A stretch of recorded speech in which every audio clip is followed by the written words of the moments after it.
Hello everyone, I'm Teresa Miller and welcome to Writing Out Loud. Not to be undone by hard copy and Geraldo Rivera, we have barged into the home of Dian Curtis Regan, noted children's author. Diane, sorry to drop in like this. Welcome, Teresa. A writer's office. I haven't been in a writer's office in a long time. Obviously, I'm not too disciplined, but you have wonderful pictures here and a walrus. Well, if you look carefully, you'll count 81 walruses in my office. This one was given to me by a school in Colorado that I spoke at last year. And people keep sending them to me, and I love it. And I think I'm going to have to move to a bigger house, and people send me very many more walruses. But there's also a walrus buried in every single one of my books, and I think that kids like knowing that, and they like reading and finding the walrus in each book. Is it important to you as a writer that your office have special significance for you? I mean, you have so many pictures here and book covers and letters from fans. Does that inspire you when you sit down? Absolutely, absolutely. I think that since I spend 90% of my time in this room, that I wanted it to be a bright, cheerful place that inspired me, and with book posters and, like you said, fan letters that on the wall, I'm inspired just walking in the door. Is there such a thing as writer's block in here? Not in this room. Not Unfortunately, I have the offices. opposite problem. I have too many deadlines and too many ideas and too many things to write. I've never really experienced writer's block, thank heavens, so and far. have written over 20 plus books, right? 30 plus. 30 plus, we'll see. Keep up, Teresa. Well, I know. I should have brought my calculator, not only to count the walruses, but the books. While we were talking, I sold another book, so now it's 40. 40, wonderful. But I've always been interested in a writer's workplace, and writers work with different things. They work with pens and pencils, and you have a state-of-the-art computer, it looks like to me, here. A Macintosh. I love my Macintosh. The Final Month. That's chapter 1 of the book that I'm writing right now. It's called Monsters and My One True Love, and it's the 4th book in the Monster of the Month Club quartet. And so when you work, you actually sit right down here at the computer and do your typing. Yes, I do. Any changes you want to make on this? Well, there's no keyboard showing, but there is a keyboard under there. Oh, I think that first page is just perfect, and Is my it editor perfect? will love it. I Yes. bet so. Diane, can you relax in here too? I mean, this is a place of work, but is it important to have fun in here too? Well, you saw the microwave in the corner. I saw the microwave I in the don't leave corner, often. and I must ask you about something else. I have never seen this in a writer's office before. Can you explain the significance of this? I have a lot of toys in my office while I write children's books. This is a ray gun, because my last name is Regan, sort of, and it was given to me by Harlan Ellison, who's a science fiction author. So. Do you actually work with this regularly?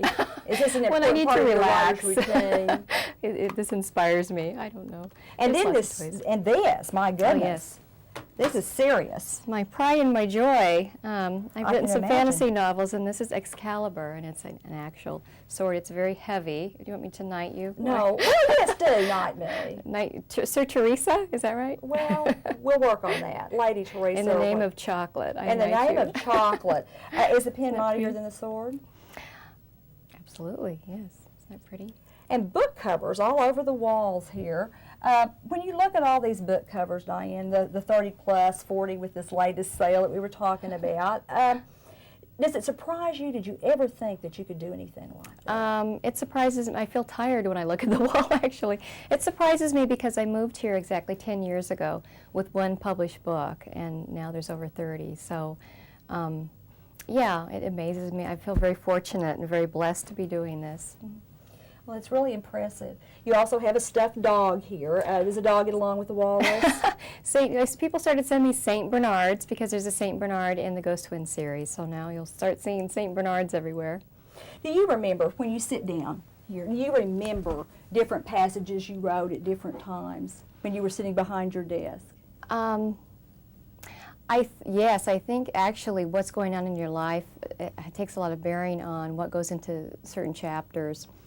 For example, there's a scene in Monster of the Month Club where a traveling exhibit comes to Hormony House, and it's the Tower of London.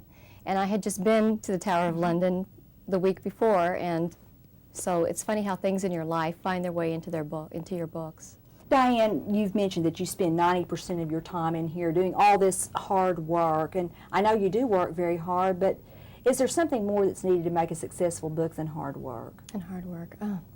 Well, writing novels is hard work. I think what makes it harder sometimes is when the publisher calls you up and pitches an idea to you, a very simple idea, and says, write the book, we need it in 6 weeks, go. And then you're left with having to create this entire novel in a very short time, and it's not only hard work, it takes a lot of focused time, and that's, I think, one of the hardest things for a writer is finding that focused time in this day and age with all the distractions of email. You have lots of friends, and you're a very Absolutely. popular person, and you get lots of speaking engagements, so it's a tough balance, isn't it? Balance is exactly what you need to have.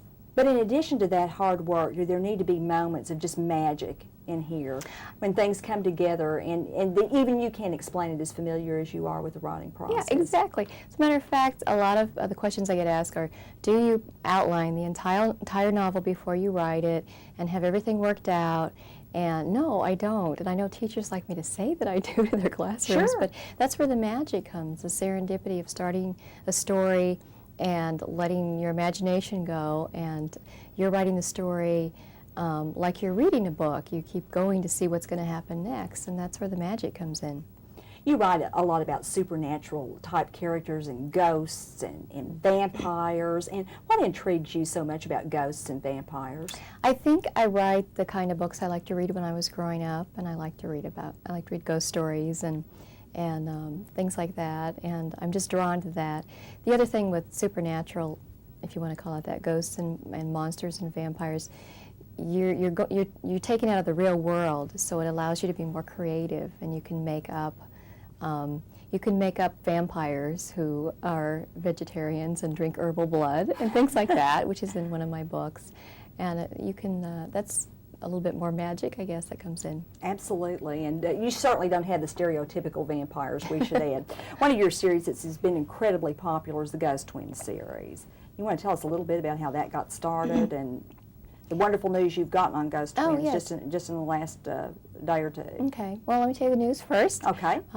Ghost Twins sold to Finland, and it'll be published in hardcover and softcover in Finland.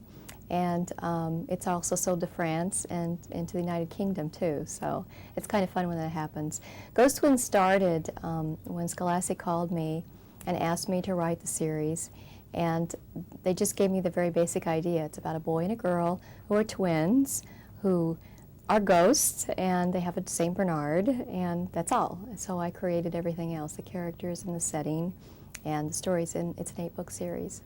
Okay, when you come to the end of a series, say at the 8th book, is there a chance to go forward with it, or are you satisfied at that point? Some writers, if they want to stop writing their series, they kill off the main character in the last book. But when your main characters are already dead, there's not a whole lot you can do. But the Ghost Twins could go on and on and on. And if they all of a sudden get incredibly popular, I'm sure that Scholastic will want more books. But there's lots of series out there all of a sudden, so there's a lot of competition. The last time we were talking, you were just having a tremendous success with the 13 Hours of Halloween, and you've written a number of books that take an untraditional look at the holidays. My Zombie Valentine, The Vampire That Came for Christmas. He's the one that drinks herbal blood, by the way, isn't he? Really swell guy. And you sort of pioneered that writing about the holidays with a little horror twist, didn't you? It started with My Zombie Valentine, which I just invented. The story pretty much came from the title. I thought it was a great title. And it just clicked. It hit a nerve, and a lot of copies sold fast. And Scholastic asked me to do it again, write, another holiday, another little scary story, scary funny story is what they call them. And then The Vampire Came for Christmas. And then they asked me to, they came up with the title, Home for the Holidays, and asked me to do that one. And then the brand new one that I just finished writing a few months ago and is already out, is called Fangsgiving, and it's vampire Thanksgiving book. Oh, I can't wait to get into this. Herbal Thanksgiving, I hope. How does it feel to know that you pioneered something in a literary field? Well, I hope somebody notices. I don't know if it's that big of a deal, but I do know that Scholastic keeps coming back to me to ask me to do the similar books, so they're letting me have that as my trademark. Do you go back and read other authors who have followed you in that vein? Well, I read lots of other authors who write similar type books. I think that's part of being a writer, is just reading, keeping up with what else is being published. How do you keep so fresh? I mean, you come up with these wonderful titles, Thanksgiving, The Vampire That Came for Christmas. I mean, do you just think in those kinds of words and terms all the time, or do you have to work at keeping creative? Because I get bogged down. I've got to go to Walmart, I've got to go fill up the tank with gas and stuff like that, and I get bogged down and lose my creativity. How do you keep your creativity? Well, I think I'll try going to Walmart. If it works, does it work? That worked for Billy Letts. It worked for Billy Letts. Do you practice that, or is it just a natural gift you have? I think that it's easy to get burned out, and you have to step back and stop writing and writing and writing every day and take a break and read and sort of regroup. I don't think that you can be creative 8 hours a day. I was going to ask you, sometimes you just get weary and you think, I can't be funny a moment longer, that after you step out of the office, the clever words don't come? Well, the rough draft, it's usually not that clever or funny. That's what you go back and work on and polish and try to get the humor in there and get the imagery. So it doesn't, sometimes it comes out right the first time, but that's very rare. You had another series that you have started, the Monster of the Month Club was the first book in the series. Tell us a little bit about that. That was supposed to be just one book, a single title, and the publisher liked it so much they asked me first to write a sequel. And the sequel is Monsters in the Attic. And then all of a sudden it turned into a 4-book quartet because there are 12 months, and if it's Monster of the Month Club, then there should be 12 monsters. And at the beginning, I wasn't sure I could actually come up with 12 monsters, but I'm currently writing the last book in the quartet, and it's called Monsters and My One True Love. And I've just finished with the December monster, so I've come up with the 12 monsters. But it's a little different because it's set in a bed and breakfast, and the main character is homeschooled. And I think I've hit a nerve there because I think it's the first book that has depicted homeschoolers as main characters. And since I wrote this, I've started seeing other books about homeschoolers. Do you think children's books and young adult books are reflecting our society more than they used to? Oh, absolutely. And even in Monster of the Month Club, the little girl lives with her mom and her aunt, and they are former hippies. And when I'm doing school visits, I will ask, I mean, it's great to ask a class of third graders, do you know what a hippie is? And the answers that you get are amazing. I mean, they just zoom in on what the 60s were all about. But the funniest part are the teachers in the back of the room that are falling off their chairs laughing at the things that the kids are saying. But they know about bell-bottoms and love beads and tie-dyed shirts. And actually, that doesn't sound so ancient anymore, does it, since bell-bottoms are kind of coming back now. You have fun reliving those moments from the 60s. How do you know I'm that old, Oh, let's go raid the refrigerator while we take a brief break. Can we raid the refrigerator? Great, absolutely. We'll be back in a few minutes with more from Dian Regan.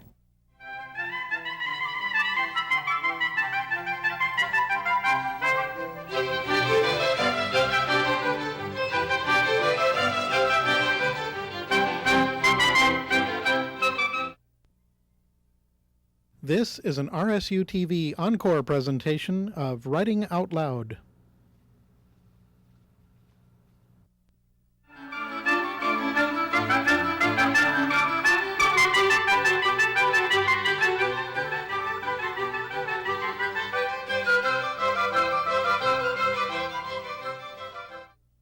Hello, welcome back to Writing Out Loud. We're visiting with Dian Curtis Regan, who's the author of Monster of the Month Club, and also a songwriter, because there's a country western song in the back of Monster of the Month Club. Now, what made you decide to write a song?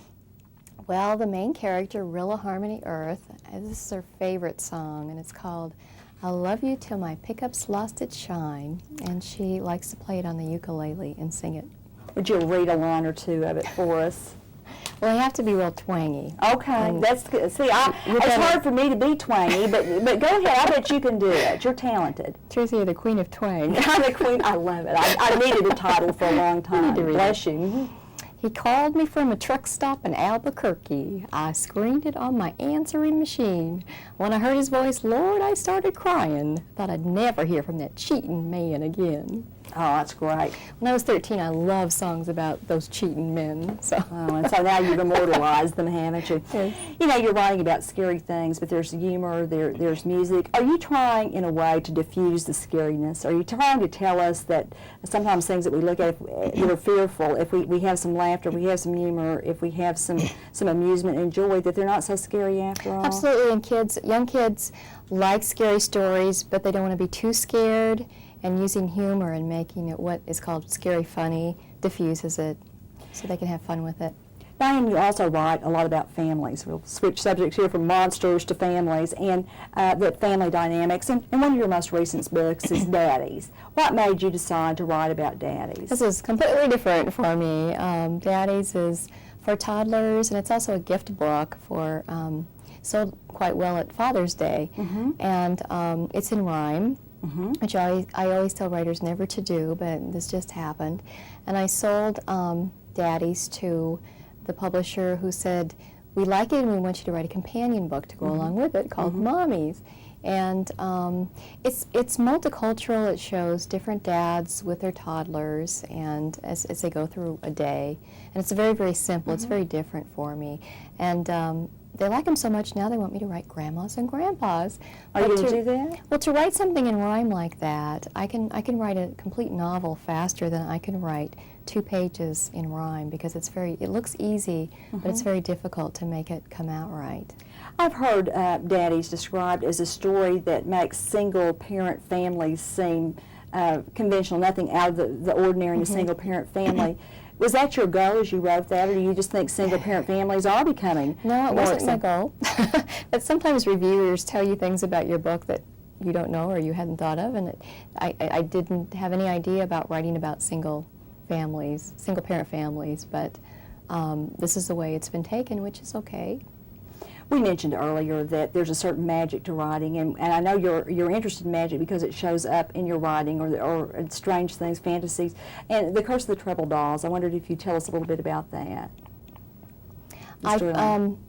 Trouble dolls, do I need to describe what trouble dolls are? Yeah, tell what a trouble doll is, because I had no, it's not Barbie. I have one over there, but I can't reach that far. But the Guatemalan trouble dolls, it comes in a set of 6, and they're very, very tiny paper dolls. And the Guatemalan Indian legend is, if you have a trouble, you put one of the trouble dolls by your bed, and while you are sleeping, the doll will solve your trouble. So when I found this little gift box of trouble dolls, I thought it was a wonderful idea for a children's story, and it was originally written as a short story, and then I developed it on into a book, and that's the basis of the story.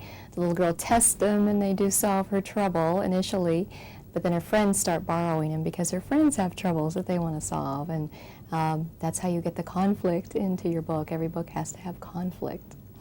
You have dealt with so many different characters in your 40 books. Do you ever get your characters confused, or does each character become a distinct individual to you?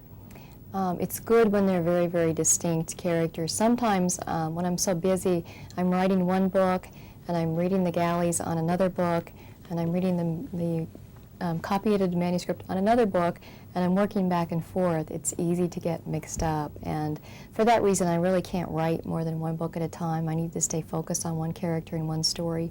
But when you have a lot of books coming out, there's all different versions of the manuscripts that you're seeing at different times, and you have to think twice sometimes.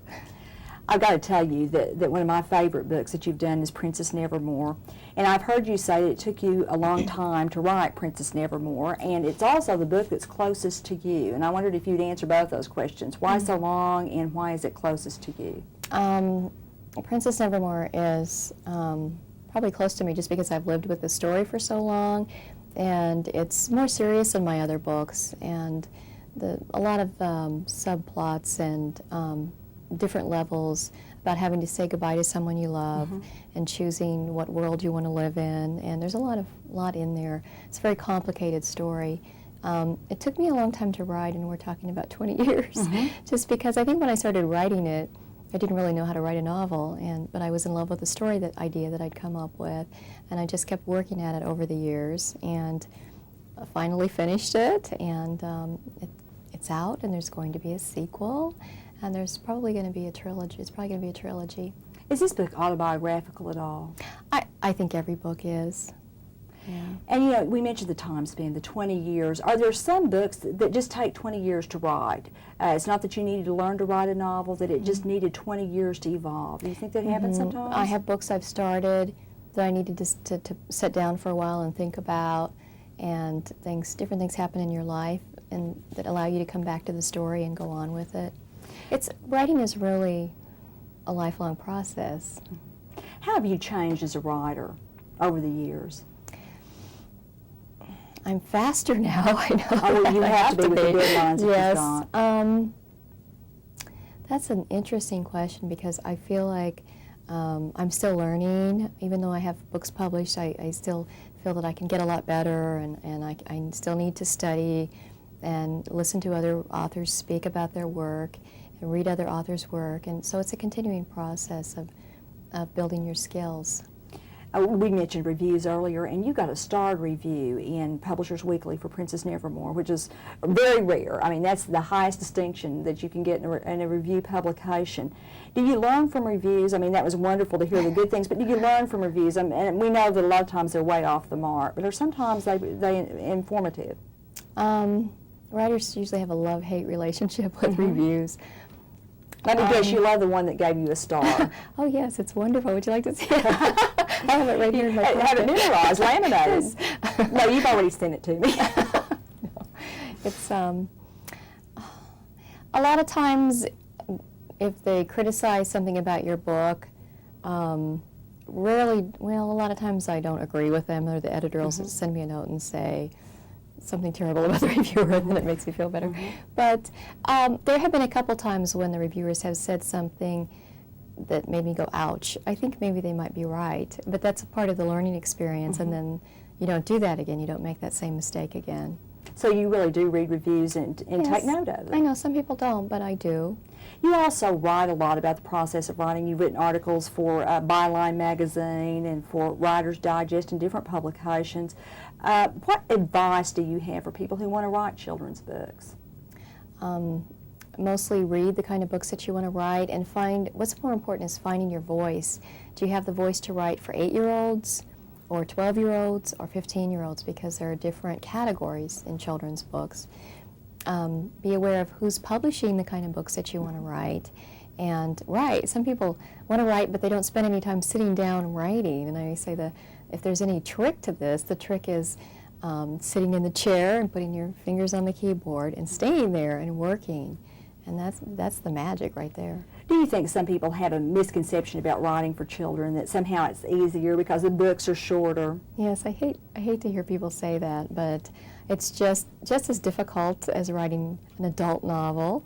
Even though the books are shorter, they still have all the same elements as an adult novel. And the market is becoming increasingly competitive, just like the adult market, and with a few stars who get all the attention. And so, yes, I agree with you. You're a transplanted Coloradan, and you came to Oklahoma, and yet you've written a book about Oklahoma. The Oklahoma setting and history has affected you. Tell us a little bit about that. I've been working on a novel called Morning Star, which is set during the 1889 land run. And you ask if my life ever enters the books. The little girl in this book came over from Wales, and her family came to Oklahoma in the land run. And my family's from Wales, and on my mother's side, and I went over to Wales to research the book. And that's a book I'm really anxious to finish and get out there. I also have a picture book that's set during a different one of the land runs, the 1893 land run. And the working title is As Many Hannahs as You Want. And it was featured in Oklahoma Today magazine as a short story. You know, a lot of times short stories lead to other projects because you do write in the story format some. Yes, I was just asked to write a short story just like Princess Nevermore for a teen magazine. And I wrote the story, I just mailed it, and it could have been a novel. I could go back to that story and turn it into a novel. What about adult novels? Have you ever tried to write? Is there such a thing as an adult novel, or are all books really for all ages? Well, yes, I do want to write an adult novel. I have a wonderful idea, and I want to work on it, but my adult novel will be a lot like my young adult novels. It will be hopefully funny and fast-paced, and I always say if I wrote, an example of what I would write for adults would be something like Sleepless in Seattle, that kind of movie. Diane, what kind of projects do you have coming up? We only have a few minutes here. I have a picture book coming out next year called Dear Dr. Silly Bear, so it's something completely different for me. It sounds like it. And the second 2 books in the Monster of the Month Club Quartet. When you do something like Dr. Sillybear and go off on a different tack, is that scary for you? Because you've had the success and you know the people are wanting you to do another Princess Nevermore and all that. Is it hard to do that? Yes, I don't feel as confident writing picture books, writing for toddlers, as I do writing for older kids. When you talk about all the work schedule that you have, do you ever think in terms of a vacation and getting a moment off? Do you ever let down? Because I don't see how you can with all these books and projects that are in motion. I usually end up taking work on vacation with me, which is really no fun, but it's hard to get away from it when you are doing this all the time. But I've been invited to Finland since the Ghost Twins are going to be published over there, so I'm looking forward to going over there next summer. And yeah, we really need to mention someone important in your life, well, your husband John, of course, and we've already talked about the walruses, but there's also somebody else, an animal, a furry animal who didn't appear here today. You want to tell us a little bit about this I'm creature? a really shy cat that we've been trying to get in here all day, and his name is Poco, and I'm sorry, but he's hiding right now. Stage fright. Stage fright. Well, Diane, congratulations on your Thank many you. successes, and congratulations also on being inducted into the Oklahoma Professional Writers Hall of Fame. How does that feel to be recognized in Oklahoma, your adopted state? I'm very, very honored. I'm looking forward to it. One of 5 writers to be inducted this year. Is that a legacy for you? Is that going to set a standard for you in your career? Well, I feel like I have to act real serious and grown up that night, do I? Oh, gosh, so there goes the Harlan Ellison gun. Thank you, Diane Curtis Regan. Thank all of you for joining us on Writing Out Loud.